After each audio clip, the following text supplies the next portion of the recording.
If you have huge amounts of insulin, it pricks up the inside lining of the arteries.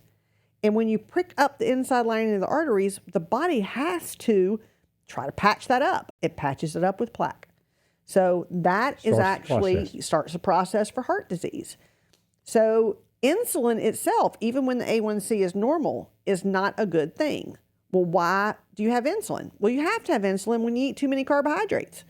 Because what the body does is when you eat tons of starch and carbohydrates, your body has to make insulin in order to keep that sugar controlled. And at first it does. At first it does its job on controlling the sugar.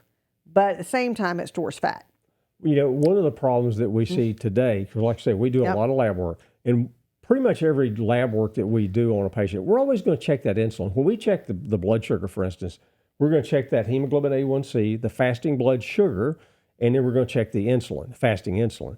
And you get those three values, you pretty well you're painting the picture as to how insulin resistant you truly are. And we see a lot of people, even when they're not even pre-diabetic yet, it's coming. And that's what we try to tell people is, okay, this is on its way. If you don't change your diet and don't change your ways, you're going to end up diabetic.